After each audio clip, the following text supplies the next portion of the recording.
Bienvenidos hermanos a la cuarta semana de nuestros estudios. En esta ocasión estaremos revisando la concepción teológica de Mateo en dos temas en particular.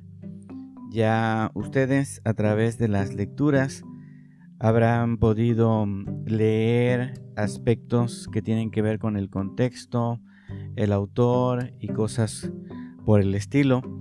Pero igual que hicimos con Marcos, ahora en Mateo solamente vamos a abordar dos temas teológicos y al poder ya haber estudiado un poco el primer evangelio, podemos contrastar con el evangelio de Mateo estas diferencias y apreciar la propuesta teológica que tiene el evangelista de Mateo.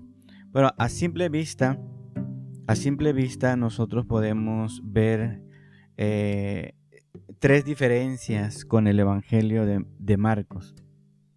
En primer lugar, Mateo comienza de una forma diferente. El comienzo del evangelio es distinto al evangelio de Marcos. Comienza con una exposición un poco complicada, hace algunas reflexiones sobre el Antiguo Testamento, adquiere o escribe una genealogía, también nos habla un poco sobre el destino del niño y sobre la aceptación y sobre su rechazo en el momento de su nacimiento. Lo segundo que podemos ver como diferencia con respecto al Evangelio de Marcos es que Mateo concluye también de una manera diferente. Considera quizá inconcluso el final de Marcos, entonces él redacta otros episodios que pudieran darle un final mejor o con una propuesta más definida desde lo que Mateo ve que le hace falta a Marcos. También Mateo no asume el secreto mesiánico, no es algo que podamos ver nosotros en el Evangelio de Mateo, así que no está presente. También Mateo en esta conclusión pues presenta apariciones de Jesús en Galilea y especialmente en el monte para poder darle a los discípulos Jesús la gran comisión. Mateo entonces comienza de una manera diferente. Mateo concluye de un modo diferente, pero también Mateo ofrece largos discursos, que es el tercer aspecto que nosotros podemos mirar que es diferente. Mateo ha compuesto de manera cuidadosa y constituye estos discursos largos, constituyen como los hilos conductores de toda la obra.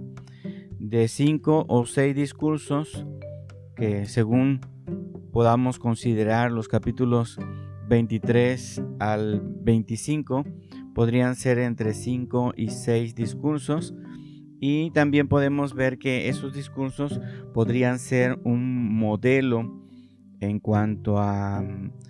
comparación con los 5 libros que escribió Moisés. Así que de esta forma Mateo, al presentar estos discursos largos, también podría presentar a Jesús como un nuevo Moisés. Bien, la intención de Mateo entonces tampoco es escribir una biografía de Jesús. En su obra está él tratando de decir algo más, y en su obra está íntimamente unida la historia de Jesús con la historia del pueblo de Dios. Esto es algo que nosotros vamos a notar en el Evangelio de Mateo. La historia de Jesús está íntimamente relacionada con la historia del pueblo de Dios. Y ese es el primer tema que nosotros vamos a ver, que distingue a Mateo, el pueblo de Dios y también la iglesia mesiánica. Mateo entonces, hermanos, plantea que Dios es un Dios fiel a su promesa, esta promesa hecha a Israel. La genealogía que nosotros vemos en el capítulo 1, del versículo 1 al 17, no solo tiene importancia en aspectos cristológicos, sino que además también expresa cómo Dios ha acompañado a su pueblo a través de la historia. Desde Abraham, pasando por el rey David, el exilio, hasta el momento en que debía aparecer el Cristo. Entonces, este capítulo 1, del versículo 1 al 17, nos habla sobre esta forma en la que Dios ha acompañado a su pueblo. Así que la inclusión de las mujeres en esta genealogía también puede responder a la intención no solo de incluir mujeres pecadoras que, por supuesto, tienen ahí su historia, ¿no? Sino que más bien la intención que podemos nosotros mirar ahí es incluir mujeres que de forma extraordinaria llegan a ser madres de hijos judíos, incluso mujeres que son consideradas paganas, no judías. Así que de esta forma, en la genealogía, nosotros también podemos ver que Mateo muestra que Dios es libre, que Dios es soberano en la elección que Él hace y en la conducción que Él tiene sobre su pueblo. En este tema también sobre el pueblo de Dios, donde Mateo plantea a una forma especial de ver a Israel, Mateo también menciona a Jesús como hijo de David, como hijo de Abraham, y de esa forma en la genealogía, al presentar a Jesús como hijo de David y como hijo de Abraham, amplía el horizonte, porque por medio de ellos se alude en esta genealogía a las promesas hechas tanto a Abraham como a David. En Jesús, Mateo ve cumplida la promesa hecha a Abraham de que serían bendecidas todas las razas de la tierra. Entonces, que Jesús está destinado al pueblo de Israel se vuelve a indicar en el texto, en el nombre que Dios manda a José que debe poner al niño, en el capítulo 1, en el versículo 21. En este versículo se dice: llamará su nombre Jesús, porque Él salvará a su pueblo de sus pecados. Algunos el día de hoy todavía discuten si la expresión pueblo, su pueblo, tendría que referirse al pueblo de Israel o más bien a un nuevo pueblo de Dios. Aquí, al parecer, se habla de Israel de manera específica, aunque Mateo no deja de incluir en su evangelio que el reino será ampliado, ¿no?, para incluir a otros pueblos o formar un nuevo pueblo. Entonces, el pueblo de Dios en Mateo es un pueblo que de alguna manera tiene continuidad con el pueblo de Israel, pero que incluye también a otros pueblos. En el capítulo 2, en el versículo 1 al 12, donde se relata sobre la venida de los magos del oriente para ver al recién nacido, también nosotros podemos ver en este relato significados en este mismo sentido, de cara a que el pueblo de Dios lo constituyen o lo están constituyendo gentiles que van a ser incluidos. Los sabios son considerados, por supuesto, como no judíos.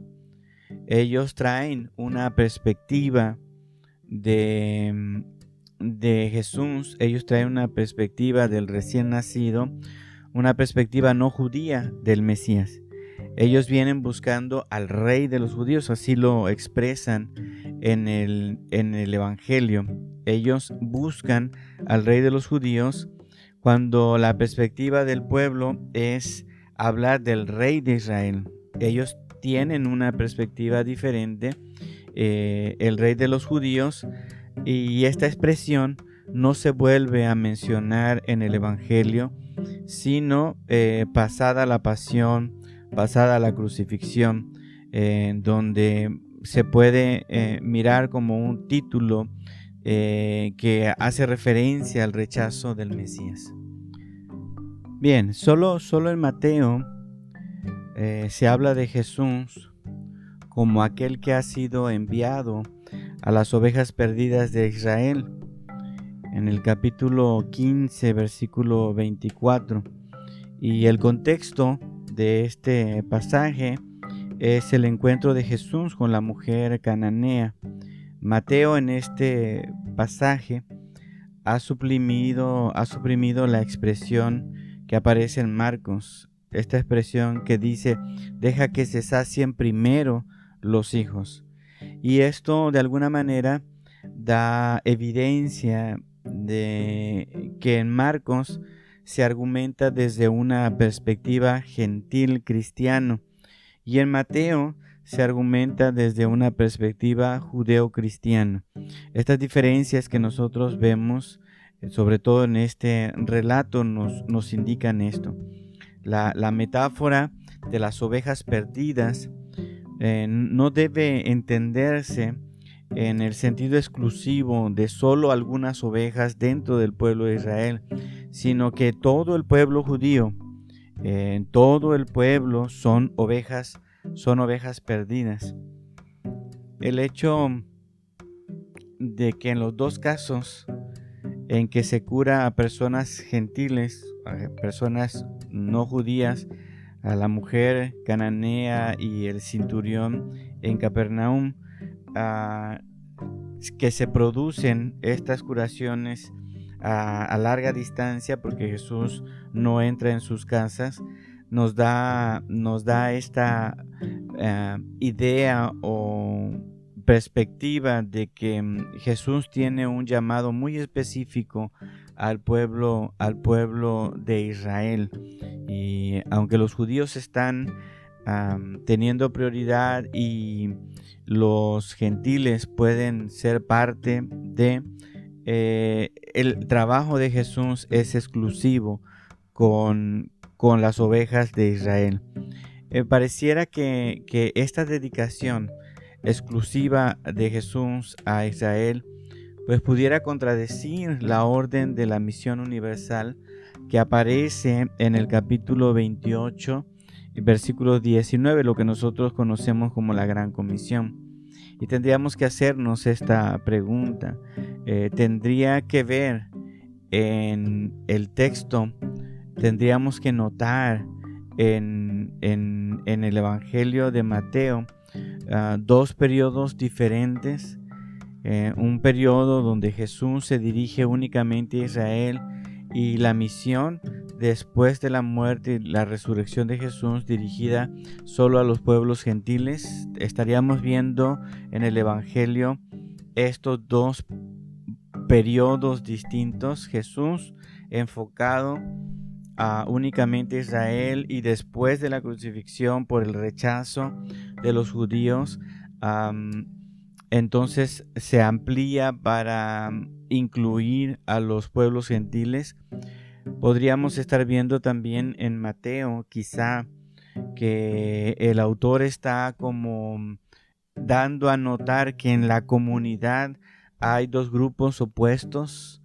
Uno que se aferra a la forma exclusiva o particular del pueblo judío, y otro grupo que es más favorable a la misión universal, porque pareciera que hay esta tensión en este evangelio.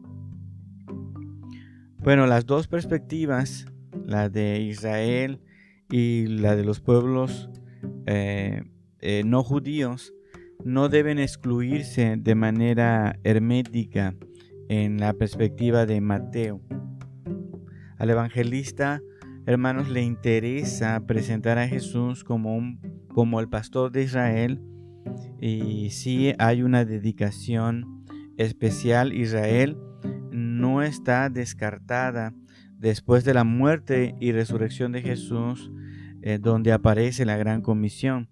También en ese momento está incluido el pueblo de Israel. Para Mateo es importante mantener el esfuerzo a favor de Israel, sin que esto impida ampliar la inclusión a los gentiles y a los demás pueblos que serán bendecidos. Mateo está tratando de unificar estas dos cosas, dándole un lugar importante a este esfuerzo a favor de Israel, pero dando también la inclusión a los pueblos que han respondido. La actividad de Jesús en Israel anuncia un nuevo pueblo de Dios. Anuncia a la iglesia mesiánica. En la iglesia mesiánica se mantiene esta continuidad del pueblo de Israel. A las personas que son gentiles, aunque solo aparecen pocas en el Evangelio, están respondiendo con fe frente a Jesús.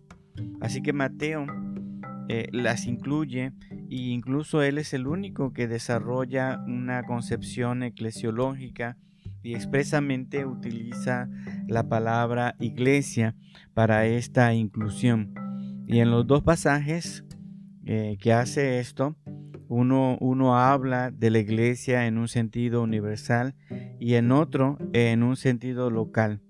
Así que de esta forma nosotros podemos ver que en Mateo la iglesia se funda en la declaración y confesión de fe, que es una confesión y declaración de fe que hace Pedro, y está basado en la persona de Pedro como iniciador de la predicación de Jesucristo. Esto lo vamos a ver después en Hechos, ¿no? Pero la perspectiva de Mateo es darle continuidad al pueblo de Israel, incluyendo a los pueblos gentiles que formarán la nueva comunidad o el nuevo pueblo de Israel llamada la iglesia mesiánica.